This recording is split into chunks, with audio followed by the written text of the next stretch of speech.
opportunities, not the best problem or the biggest problem. And it's easy to do because you get somebody you've had a few months, a few years that knows how to fix shit. Okay, Jack, you know how to fix shit. So, I mean, you're good, go fix this problem. No. Put Jack on the biggest opportunities. You put your best and brightest and most gifted on the biggest opportunities, not fixing problems. Not fixing problems.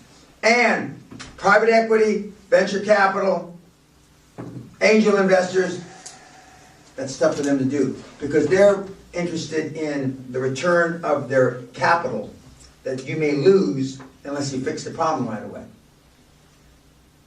You got to put the biggest, not biggest, the best and brightest and quickest on the biggest opportunities, not fixing problems.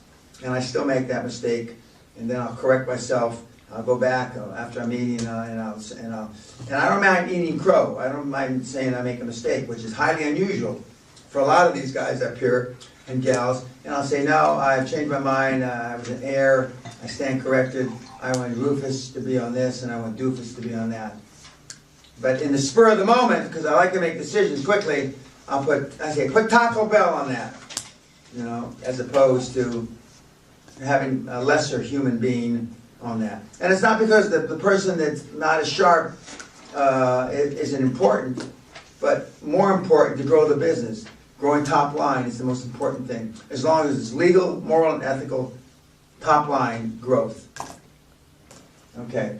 Always put your best. Oh, I said that. Okay.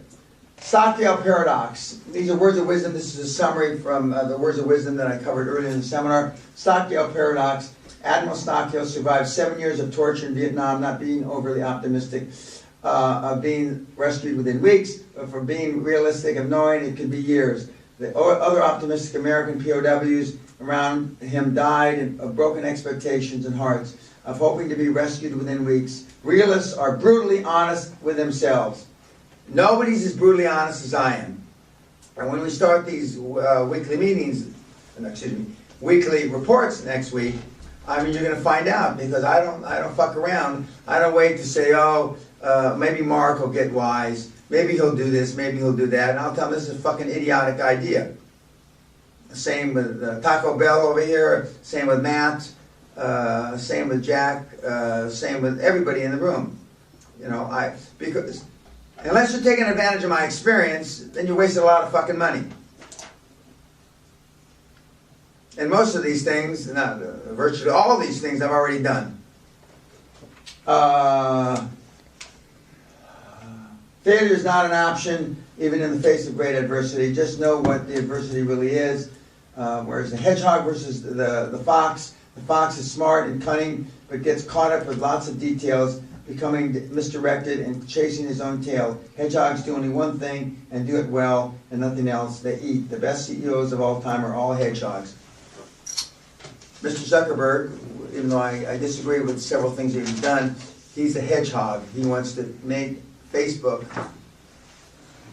have the world, the people on the planet, be able to interface and share ideas and experiences.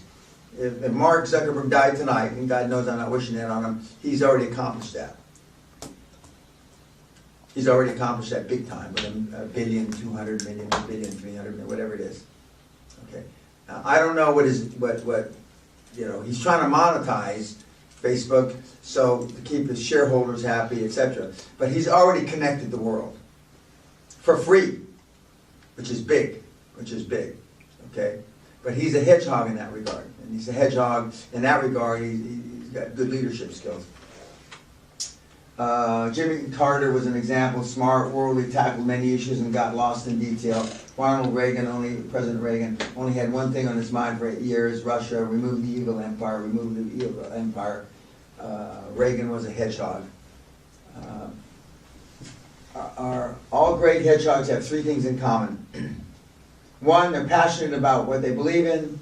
Two, they recognize that they are genetically encoded for their chosen field of endeavor. They really love what they do. And three, and somebody will pay them for what they love to do. Again, Mr. Zuckerberg is an example of that. He's getting paid, not in salary, because he only takes $1 now, but he's getting paid from the value of his stock for something he's in love with and passionate about since he was at Harvard. So in that regard, he's a fortunate guy, young man, you know.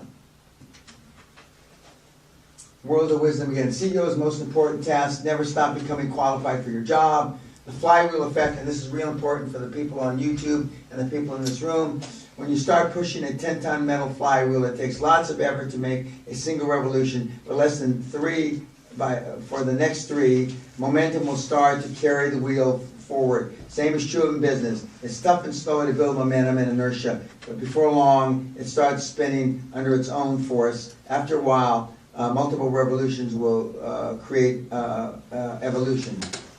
Momentum, old Big Mo, as we used to call it, and is really important, because once you have momentum, it gives you more room for error. I'm not suggesting that you make errors, but it gives you more room for error, because everybody in a company wants to see increased revenue. Everybody in a company wants to see your traction increase. Everybody in a company wants to see you be successful, and nobody likes being part of a successful model than the people that you're working for, and even your customers. Building a great company means you're building something worthy of lasting. Questions: how do I know if the company is worthy of lasting? Answer: does it stand for something great to someone? Dream now, and then they will come. They will come. Lastly, great companies do 2 things: they preserve core values and purpose, and changes operating practice, technologies, and culture as needed. When you get going, when you get started, you will have, under the QLA methodology, you'll have gotten a chairman, you will have gotten dream team members, you will have acquired on a success fee basis accountants, lawyers, other service providers, service professionals. That's only the beginning. The next step is, if you follow the methodology, you are going to look for a fragmented industry, and you're going to consolidate, professionalize, etc., etc. Then you're going to sell, cash out, and do it again. Okay. Without the dream team, it is exceedingly more difficult to do. To acquire the dream team, you're going to be giving away equity to the dream team members. But I would rather have 40 or 60% of a $100 million company than 100% of a $5 million company. That's the choice you have to make in your own mind and in your own heart. Am I willing to give up equity, realizing that you're going to give up equity in part of your baby, and you ultimately might get thrown out? That's a whole other story. It's in the book, it's in my newsletters, it's in my QLA product. But the bottom line is, you have to decide, do I want to be the best I can be and leave this planet knowing I did my very, very best, or do you want to leave this planet knowing that, you know, you woulda, shoulda, coulda, etc. Okay.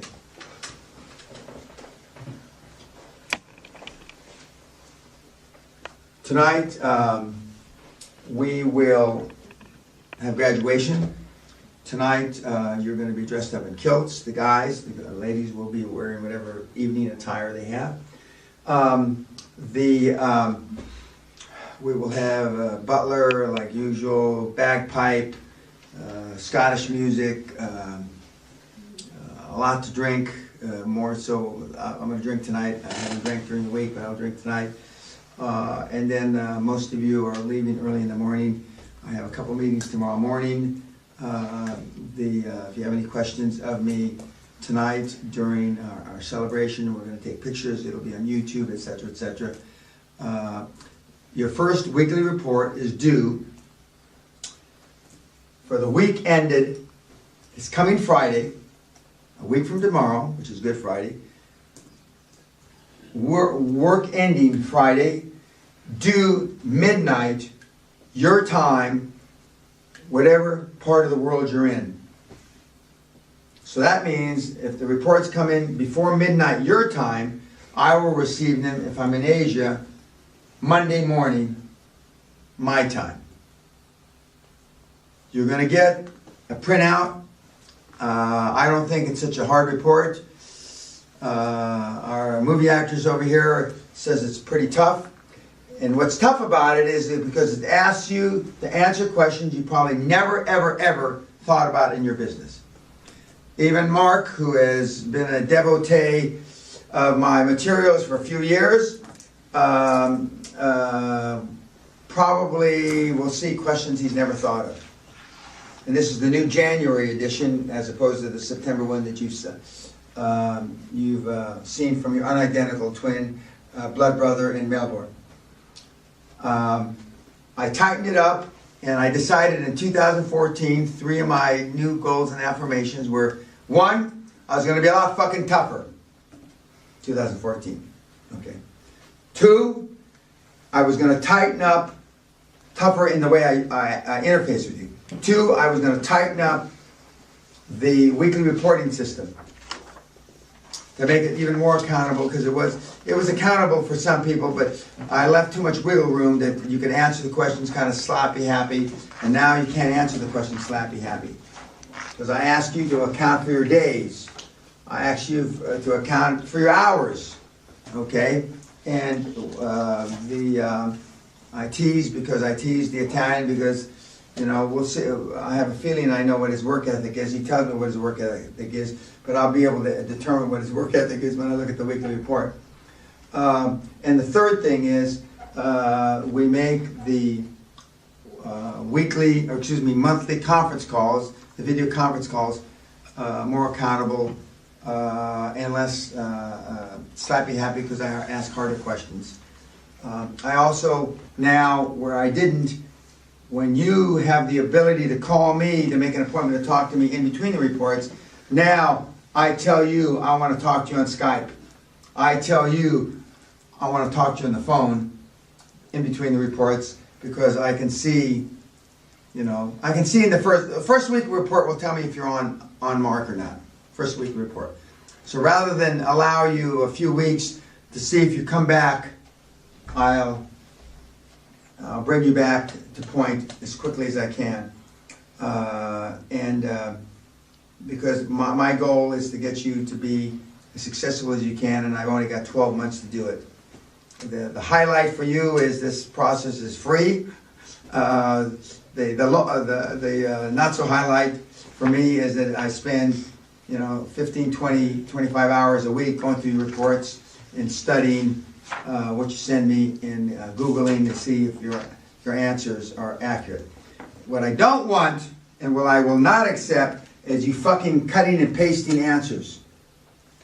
What I also won't accept is that if your reports are late. If your reports are late to me, I don't read them. And if you have 3 reports that are late, I don't read any of them. So now, if you're going to send your time. What? Midnight your time. Our time. Your time. But if you, like Tana sent me an email because she was here. She says, "Is it right, Dan, if I send you your report late?" And I said, "Fine." Because in real life, I mean, if you've got a deadline, you're not going to make it. You don't just tell the bank you're not going to make the payment, do you?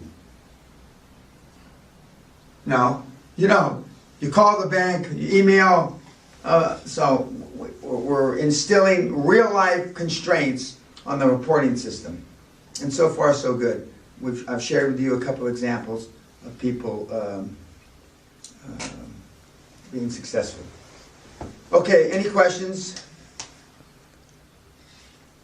A quick question Okay. that comes to my mind. When talking about negotiation, you said that you're trying to put the offer every time slightly out of someone's comfort zone. Correct. My question is, how do you find that comfort zone? How do you frame it? And you frame it, by experience. You frame it by the other people that are on your dream team that have experience in that area. That's how you frame it. But it's trial and error. I mean, you'll get better. You'll get better at negotiating the more you negotiate. And I would not leave negotiation to your lawyers and accountants, because even though they're professional and they're supposedly acting in your best interest, they have an axe to grind. And the axe to grind is billable hours. It's billable hours. And if you want to see some fun, London Real, my interview on London Real TV is being published or put live on Easter Sunday. And the in-tongue joke says, Dan, since you think you're God, we're going to put you up against God on Easter Sunday. Which I have no problem going heads up with him. Mano y mano. I've done it before, I'll do it again. Thanks a lot. Ciao.